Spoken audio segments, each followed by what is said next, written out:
জামিনের পর প্রথমবারের মতো গণমাধ্যমের সামনে সিনহার সহকর্মী শিপ্রা ও সিফাত।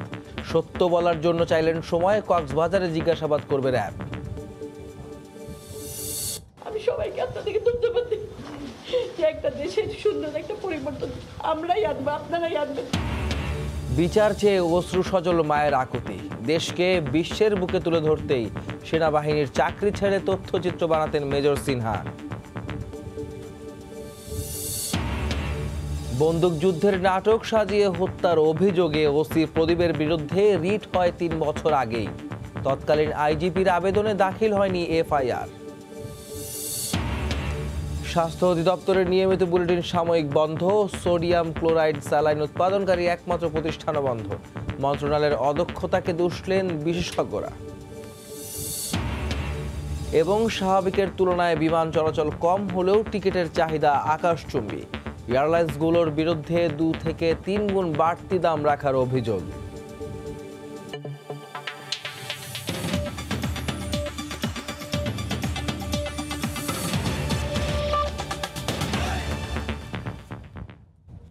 বাংলা সময়ের সঙ্গে আছি আমি আহমেদ সালেহিন। মেজর অবসরপ্রাপ্ত সিনহা নিহতের ঘটনায় সুষ্ঠু তদন্তের বিষয়ে আশাবাদ জানিয়েছেন তার সহযোগী শিপ্রা আর সিফাত। জামিনে কারাগার থেকে মুক্তির পর প্রথমবারের মতো গত রাতে গণমাধ্যমের মুখোমুখি হন তারা। দেশবাসীকে ধৈর্য ধরার আহ্বান জানিয়ে তারা বলেন, সময়ের অপেক্ষা মাত্র, কিছুটা সময় পেলেই তারা সব সত্য জানাবেন। এমন সময়ে পাশে থাকার জন্য সকলের প্রতি কৃতজ্ঞতা জানান শিপ্রা ও সিফাত। আপাতত ফ্যামিলির সাথে আসি, সেইভে আসি। আর সকালের যেই আজকে আমাকে ছাড়া হয়েছে, তো সকালবেলা আসলে আমি ফ্যামিলির গাড়িতেই, তারা রিজার্ভ করা গাড়িতেই এসেছিলাম। তো এ ব্যাপারে আসলে আপাতত আমরা সেইভে আছি। আর দেশবাসীর প্রতি তারা আমাদের জন্য যে মানববন্ধন করেছে তাদের প্রতি আমি কৃতজ্ঞ। আমাদের একটা বন্ধু এখনো নাই, কিন্তু আমাদের যেই ঘটনাই ঘটেছে এই সুষ্ঠু বিচার আসলে আমরা দাবি করি, এবং হয়তো আমরা শেষ পর্যন্ত আমরা এই জিনিসটা দেখব আসলে। আর আমার মনে হয় দেশবাসী পুরোটা সময় আমাদের সাথে ছিলেন এবং আরও থাকবেন। আমি তাদের কাছে বলবো যে প্লিজ প্রে ফর আস। যেটা হয়েছে সেটা আসলে আমরাই বলবো। আমি হাত জোর করে সবার কাছে রিকোয়েস্ট করব যে প্লিজ আমাদের কিছু সময় দেন। দেশে করোনা ভাইরাস পরিস্থিতি নিয়ে নিয়মিত অনলাইন বুলেটিন আগামীকাল থেকে সাময়িক বন্ধ ঘোষণা করেছে স্বাস্থ্য অধিদপ্তর। আজ সর্বশেষ অনলাইন ব্রিফিং করবেন অধিদপ্তরের অতিরিক্ত মহাপরিচালক ডাক্তার নাসিমা সুলতানা।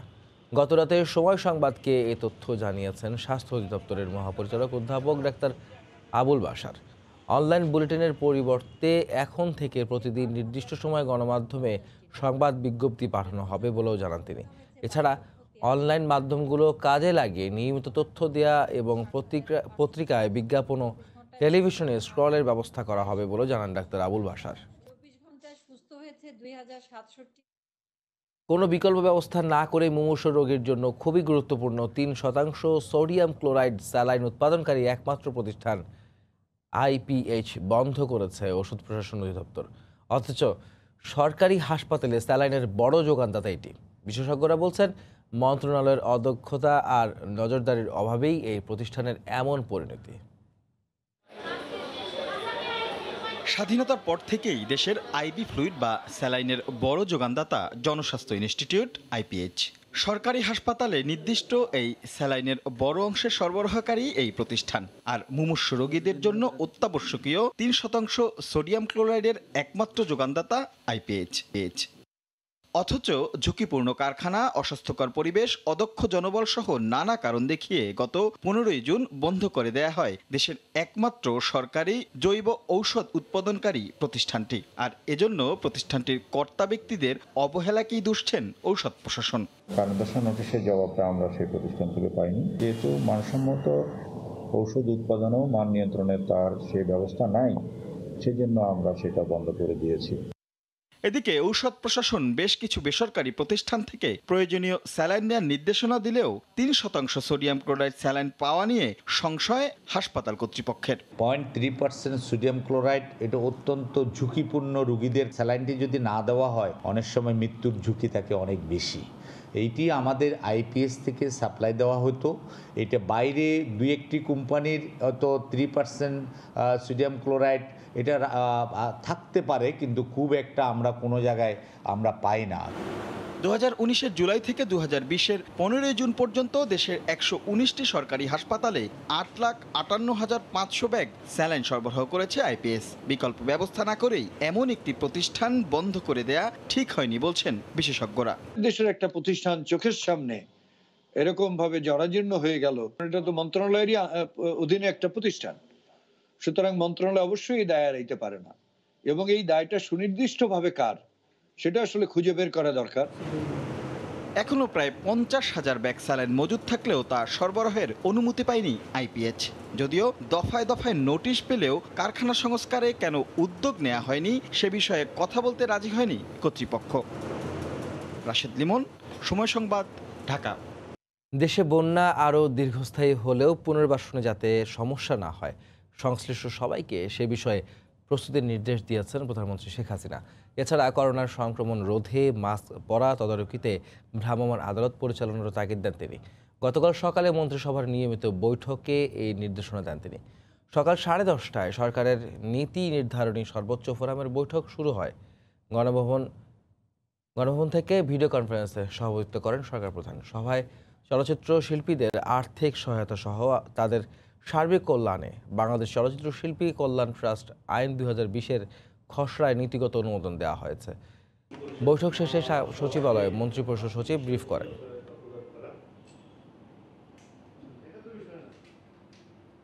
যেটা উনি বিশেষ করে সতর্ক করলেন যে ভাদ্র মাসের মাঝামাঝি যদি কোনো বন্যা আসে তাহলে সেটা কিন্তু একটা লং টাইমে একটা প্রিভেল করার সম্ভাবনা থাকে। সুতরাং আমাদের প্রস্তুতিটা ওইখানে রাখতে হবে। বিশেষ করে ডিজাস্টার ম্যানেজমেন্টের আন্ডারে যেসব কিছু প্রোগ্রাম আছে সেই প্রোগ্রামগুলোতে যেমন বাড়ি ঘর বা রিহ্যাবিলিটেশন করবে, যদি কোথাও নদীর বাঁধ ভেঙে যায় বা করা যায় ওটাকে তাড়াতাড়ি রিপেয়ার করার জন্য। দেখা গেছে যে অনেক মানুষের মধ্যে সচেতনতা একটু কমে গেছে, কিন্তু সেটা আরও বৃদ্ধি করতে হবে। যদি কোনো ক্ষেত্রে মোবাইল কোড করা যায়, এগুলোকে মাস্ক না পরার জন্য বা সেফটি মেজার না নেওয়ার জন্য এতগুলো লোককে বাসে বা বাজারে বা লঞ্চে ফোন করা হয়েছে, পানিশমেন্ট দেওয়া হচ্ছে। এগুলো যদি প্রচারে যায় তাহলে মানুষও সহযোগিতা।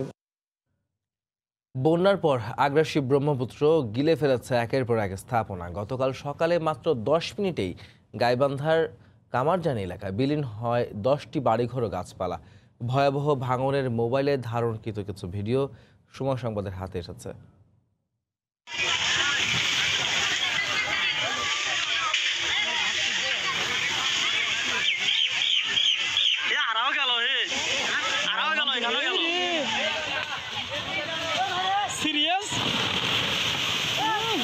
সর্বশ্রেষ্ঠ এটাই ভিডিও।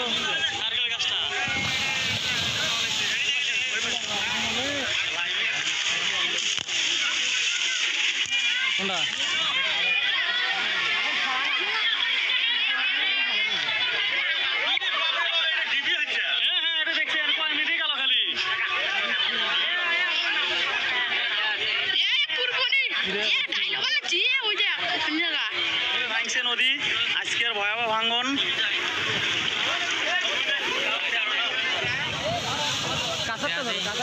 কারো কোনো কিছু দেখা যায় না, গিয়ে দেখো তো ঠিক অবস্থা।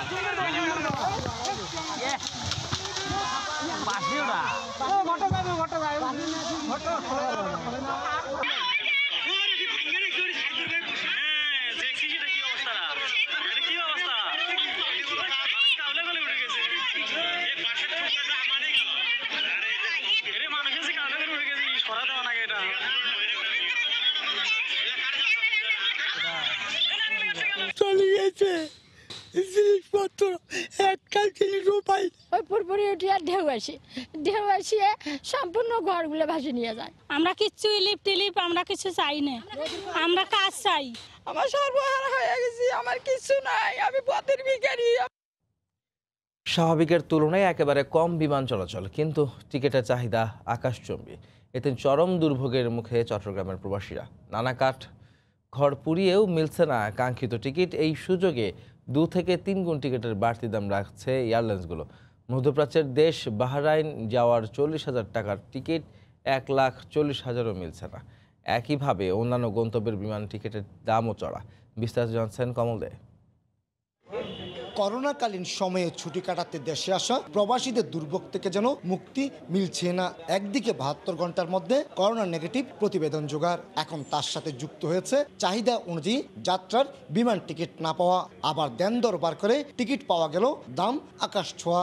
টিকিট ছিল ভাই আগে আসা যাওয়া মাত্র 60,000 টাকা, এখন এই জায়গায় আমাকে 1,20,000 টাকা দিয়ে টিকিটটা করতে হয়েছে। অনেক ভোগান্তি হয়েছে, আমি অনেক জায়গা খুঁজছি, ফাইনাল টিকিট করিও ক্যান্সেল হয়ে যায়, ক্যান্সেল হয়ে যায়। যাত্রীরা করোনাকালীন অবস্থায় এখানে ছুটিতে এসে আটকা পড়ছে, তাদের জন্য যে ফেয়ার বর্তমানে চলতেছে এটা 3 গুণ 4 গুণ বেশি। ট্রাভেল এজেন্টের দেওয়া তথ্য অনুযায়ী বর্তমানে চালু থাকা প্রতিটি গন্তব্যের টিকিটের দাম 2 থেকে 3 গুণ বেশি। স্বাভাবিক সময়ে বাহরাইনের টিকিটের দাম 35 থেকে 40,000 টাকা হলো এখন বিক্রি হচ্ছে 75 থেকে 1.5 লাখ টাকায়। একইভাবে নিউ ইয়র্কের 65,000 টাকার টিকিটের দাম 2.5 লাখ, আর 40,000 টাকার দুবাইয়ের টিকিট বিক্রি হচ্ছে 1 লাখ টাকায়। 1,40,000 10 তারিখের টাকা ক্যান্সেল হয়ে আবার 12 তারিখে গেছে 1,70,000 টাকা দিই। এয়ারলাইন্স কোম্পানি যেটা করতেছে, টিকিটটা আপনার প্রথমে বিক্রি করতেছে, এরপরে যখন আপনার ফ্লাইটটা ক্লোজ হয়ে আসতেছে ক্যান্সেল করে দিচ্ছে। বিমান মন্ত্রণালয়ের কাছে এবং সংশ্লিষ্ট যারা আছে তাদের কাছে আমরা জোর দাবি জানাচ্ছি ওটা যেন দ্রুত নিষ্পত্তি করার চেষ্টা করে। বাংলাদেশ বিমান ছাড়াও 60টির বেশি বিমান সংস্থা করোনাকালীন এই সময়ে বাংলাদেশ থেকে বিভিন্ন গন্তব্যে যাতায়াত করছে। যাত্রী পরিবহনে বিমানের সংখ্যা বর্তমানে প্রয়োজনের তুলনায় একেবারে কম। এই অবস্থায় যাত্রীদের দুর্ভোগ কমাতে বিমানের সংখ্যা বাড়ানোর কথা বলছেন ট্রাভেল এজেন্সির মালিকেরা। আরও কিছু বেশি সংখ্যক ফ্লাইট বাড়ানো হইলে এই যে গরিব যাত্রীগুলো যারা আছে তাদের ভিসা চলে যাচ্ছে, তারা অন্তত কম পয়সা যেতে পারবে। টিকিটের বাড়তি দাম রাখার ব্যাপারে এয়ারলাইন্সগুলো কোনো আনুষ্ঠানিক বক্তব্য দেয়নি। প্রতিদিন ঢাকা হয়ে চট্টগ্রামের 500-র বেশি প্রবাসী বিমানে যাতায়াত করছেন। কমল দে, সময় সংবাদ, চট্টগ্রাম। বরিশালের বাকেরগঞ্জ উপজেলার রাঙামাটিয়া নদীতে নির্মাণাধীন একটি সেতুর উচ্চতা নিয়ে সরকারি 2 প্রতিষ্ঠানের বিরোধে কাজ বন্ধ হয়ে গেছে। বিআইডব্লিউটির দাবি, সেতু যে উচ্চতায় নির্মিত হচ্ছে তাতে রাজধানীতে যাতায়াতকারী বড় লঞ্চের চলাচল বন্ধ হয়ে যাবে। অন্যদিকে সড়ক ও জনপথ বিভাগ বলছে তাদের অনুমোদন নিয়েই প্রণয়ন করা হয়েছে সেতুর নকশা। জেলা প্রশাসক বলছেন গ্রহণযোগ্য সমাধানের চেষ্টা চলছে। মাহমুদুন নবীর তোলা ছবিতে আরও জানাচ্ছেন ফেরদাউস সোহাগ। বরিশাল থেকে 14 কিলোমিটার দূরে রংমাটিয়া নদী। 2018 সালের মে মাসে সেতুর নির্মাণ কাজ শুরু হয়। ইতিমধ্যে সেতুর ভিত্তি, পিয়ার ও অ্যাবাটমেন্ট, বিয়ারিং, সিট লেভেল পর্যন্ত 12টি গার্ডারের কাজ শেষ হয়েছে। সেতুর নির্মাণ কাজ চলছে 7.62 মিটার উচ্চতা ধরে। বর্তমান উচ্চতায় সেতু নির্মাণ হলে রাজধানীর সাথে বড় লঞ্চের চলাচল বন্ধ হয়ে যাবে বলে দাবি বিআইডব্লিউটি এর। এতে আপত্তি তোলায় সেতুর কাজ বন্ধ হয়ে গেছে।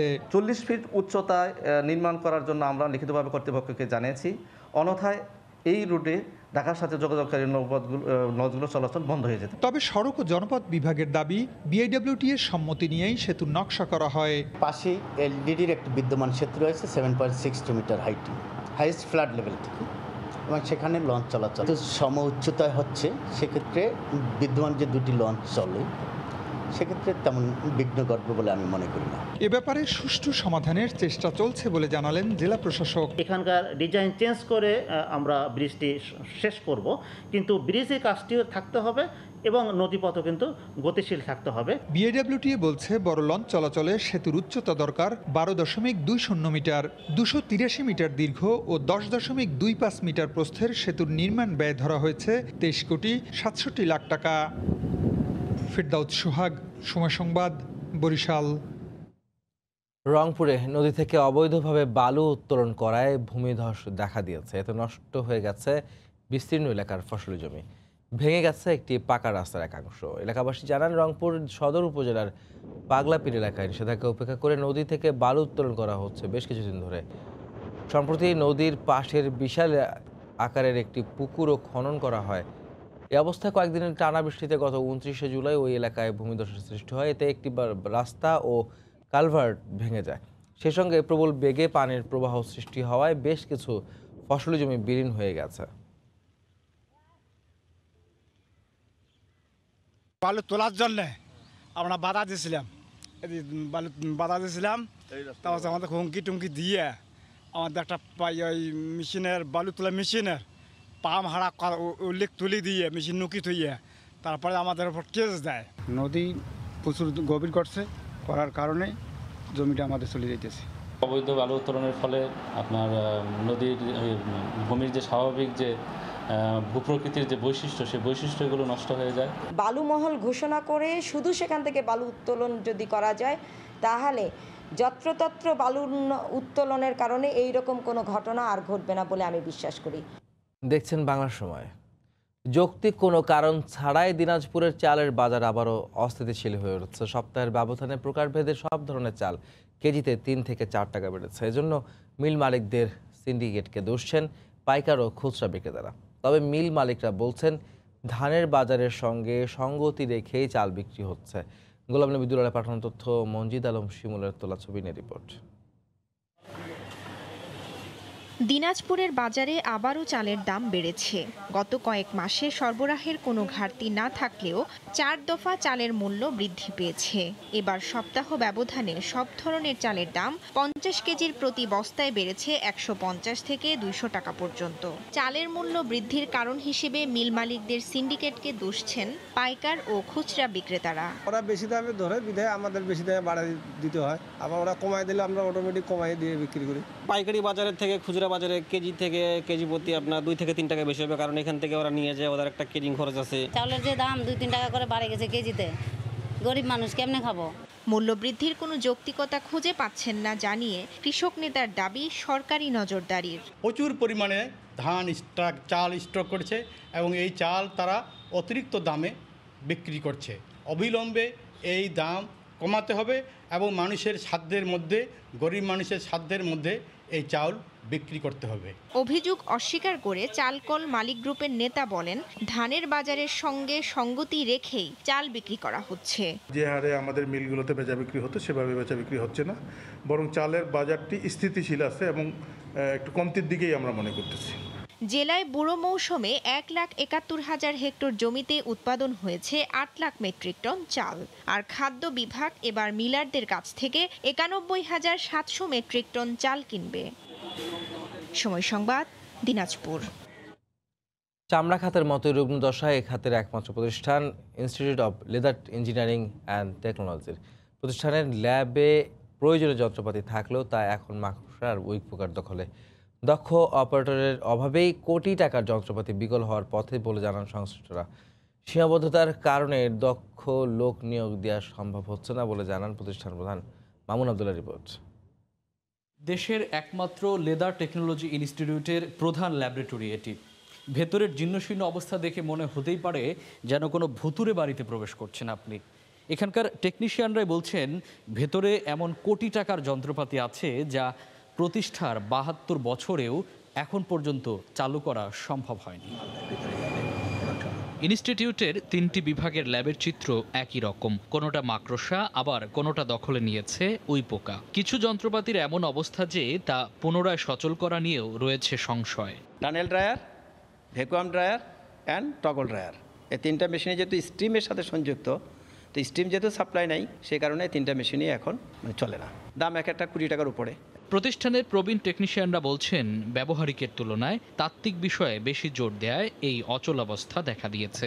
থিওরিক্যাল 80% নিচ্ছি, প্র্যাকটিক্যাল নিচ্ছি 20%। সেখানে তো 80% প্র্যাকটিক্যাল হওয়া উচিত, উল্টো হচ্ছে।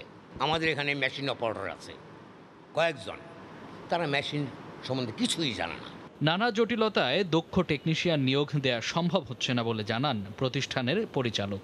প্রশিক্ষণপ্রাপ্ত লোকজন পাচ্ছি না, আবার যারা হাতে কলমে প্রশিক্ষণপ্রাপ্ত, আমাদের নিয়ম কানুনের কারণে যে তাদের এই এসএসসি পাস না হলে রিক্রুটমেন্ট করা যাবে না, এই জায়গাটাতেই একটুখানি মনে হয় কম্প্রোমাইজ করার প্রয়োজন রয়েছে। ঢাকা বিশ্ববিদ্যালয়ের অধীনে প্রতিষ্ঠানটিতে চামড়া খাতে উচ্চশিক্ষা গ্রহণ করছেন প্রায় 750 শিক্ষার্থী। মামুন আবদুল্লাহ, সময় সংবাদ, ঢাকা। টিআরপি র্যাঙ্কিংয়ে দেশের 1 নম্বরে থাকা সময় টেলিভিশনের ইউটিউব চ্যানেল এখন 70 লাখ সাবস্ক্রাইবারের পরিবার। সাবস্ক্রিপশনের দিক থেকে আগেই দেশের ইউটিউব চ্যানেলগুলোর মধ্যে শীর্ষস্থানে অবস্থান করছে সময় টিভির এই ডিজিটাল প্ল্যাটফর্মটি। মঙ্গলবার রাত 12:59 70 লাখ সাবস্ক্রিপশনের নতুন মাইল ফলকে পা রেখেছে ইউটিউব চ্যানেলটি। যাত্রার মাত্র 2.5 বছরে সাবস্ক্রাইবারের বিবেচনায় দেশের টেলিভিশন চ্যানেলগুলোর মধ্যে শীর্ষস্থানে অবস্থান দখল করেছে সময় টিভির এই ডিজিটাল প্ল্যাটফর্মটি। এর আগে সাফল্যের স্বীকৃতি হিসাবে ইউটিউব থেকে সিলভার বাটন অ্যাওয়ার্ড ও পরে গোল্ড বাটন অ্যাওয়ার্ডও অর্জন করে চ্যানেলটি। পাশাপাশি দ্রুততম সময়ে অধিক সাবস্ক্রাইবার ও দর্শকদের কাছে গ্রহণযোগ্যতার জন্য প্রশংসা কুড়িয়েছে ইউটিউবের কাছ থেকে। এই সাফল্যের সঙ্গী হওয়ার জন্য সাবস্ক্রাইবার, দর্শক ও শুভাকাঙ্ক্ষীদের ধন্যবাদ এবং কৃতজ্ঞতা জানিয়েছে সময় মিডিয়া লিমিটেড কর্তৃপক্ষ।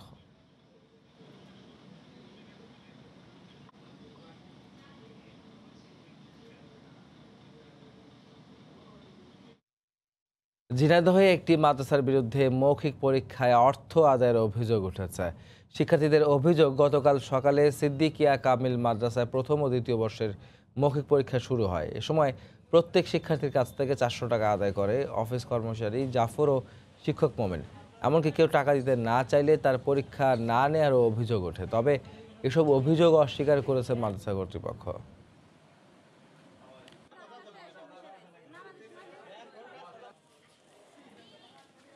গতবার আমাদের 300 টাকা ছিল, এবার 400 করে নিচ্ছে। জিজ্ঞাসা করলাম আমাদের রসিদ দেন, তো বলছে যেটা নাস্তা বাবদ দেওয়া তো এটা তো রসিদ হয় না। 400 টাকা চাচ্ছে, আমি 200 টাকা আসছে, এখন টোকেন দেওয়া হয়নি। আমরা কোনো টাকা দিচ্ছি না এই ব্যাপারে আমরা কার কোনো নির্দেশনা দেয়নি।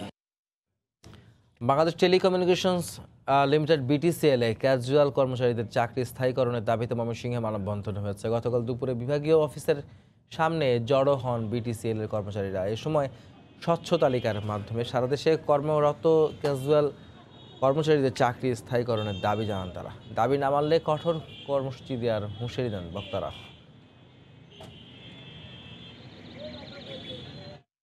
সড়কে শৃঙ্খলা ফেরানোর দাবিতে চুয়াডাঙ্গায় সড়ক অবরোধ করে মানববন্ধন করেছে এলাকাবাসী। গতকাল দুপুরে সদর উপজেলার সিরাজগঞ্জ বাজারে চুয়াডাঙ্গা ঝিনাইদহ সড়ক অবরোধ করে মানববন্ধন করা হয়। এ সময় প্রায় 1.5 কিলোমিটার এলাকা জুড়ে সৃষ্ট হয় যানজট।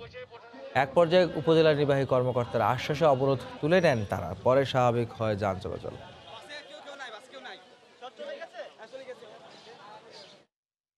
নানা আয়োজনে দিনাজপুরে পালন করা হলো আন্তর্জাতিক আদিবাসী দিবস। গতকাল সকালে কাহারোল উপজেলার কান্তননগর তেভাগা চত্বর থেকে একটি র্যালি বের করা হয়। ঢাকঢোলের তালে তালে র্যালিটি বিভিন্ন সড়ক প্রদক্ষিণ করে। পরে আলোচনা সভায় অংশ নেন তারা। এ সময় আদিবাসী সম্প্রদায়ের ইতিহাস ও ঐতিহ্য তুলে ধরেন সংগঠনের নেতারা।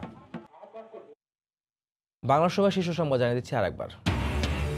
জামিনের পর প্রথমবারের মতো গণমাধ্যমের সামনে সিনহার সহকর্মী শিপ্রা ও সিফাত। সত্য বলার জন্য চাইলেন সময়, কক্সবাজারে জিজ্ঞাসাবাদ করবে র্যাব।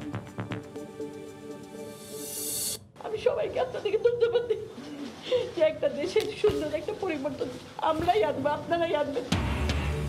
বিচার চেয়ে অশ্রু সজল মায়ের আকুতি। দেশকে বিশ্বের বুকে তুলে ধরতেই সেনাবাহিনীর চাকরি ছেড়ে তথ্যচিত্র বানাতেন মেজর সিনহা।